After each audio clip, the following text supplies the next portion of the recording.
আমাদের বর্তমান সংবিধান অনুযায়ী নতুন যারা সংসদ সদস্য হবেন ইনশাআল্লাহ 12 তারিখে ইলেকশনের পরে তাদের শপথ গ্রহণ করার কথা হচ্ছে স্পিকারের, স্পিকার না থাকলে ডেপুটি স্পিকারের, ওনারা না থাকলে অন্য বিধানও আছে।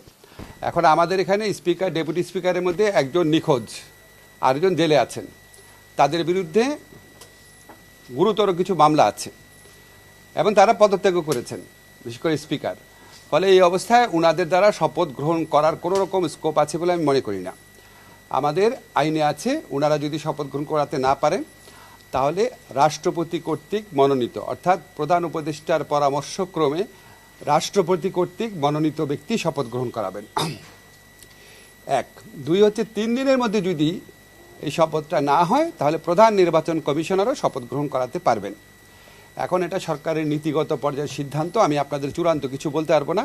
তবে আমাদের সামনে দুইটা অপশনই আছে, একটা হচ্ছে রাষ্ট্রপতি কর্তৃক মনোনীত কোনো ব্যক্তি শপথ গ্রহণ করাতে পারেন। ফর এক্সাম্পল, যেমন হয়তো আমাদের প্রধান বিচারপতি হতে পারেন। আর যদি এটা না হয় তাহলে আমাদের যে প্রধান নির্বাচন কমিশনার আছেন উনি শপথ গ্রহণ করাবেন। কিন্তু সেক্ষেত্রে একটা সমস্যা হচ্ছে, ওটা 3 দিন ওয়েট করতে হবে। আমরা আসলে ওয়েট করতে চাই না। আমরা নির্বাচন হওয়ার পরে যত দ্রুত সম্ভব শপথ গ্রহণের ব্যবস্থা করতে চাই। রাষ্ট্রপতি নয় কেন? রাষ্ট্রপতি করার তো বিধানই নাই। এমপি না, মন্ত্রীদেরকে তো রাষ্ট্রপতি করেন সবসময়।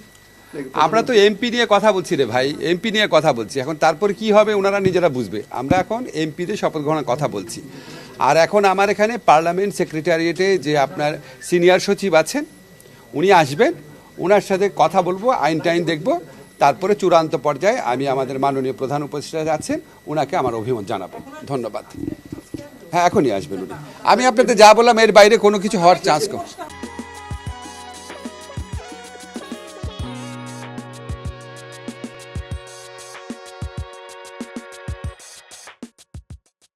না, সেটা না। আমি আপনাদেরকে যেটা বলছি সেটাই হচ্ছে, এখানে দুইটা অপশন আছে।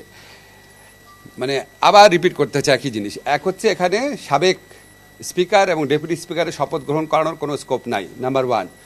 নাম্বার 2 হচ্ছে ওনাদের নির্বাচনের ফলাফল ঘোষণা হওয়ার পরে 3 দিনের মধ্যে যদি শপথ পড়াতে হয় তাহলে রাষ্ট্রপতি কর্তৃক মনোনীত, প্রধান উপদেষ্টার পরামর্শক্রমে রাষ্ট্রপতি কর্তৃক মনোনীত কোনো ব্যক্তি শপথ গ্রহণ করাবেন।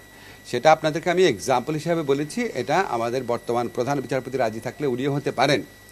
আর বলেছি 3 দিনের মধ্যে যদি শপথ গ্রহণ করানো না যায় কোনো কারণে তাহলে এরপরে প্রধান নির্বাচন কমিশনার শপথ গ্রহণ করাতে পারবেন। ঠিক আছে, ধন্যবাদ।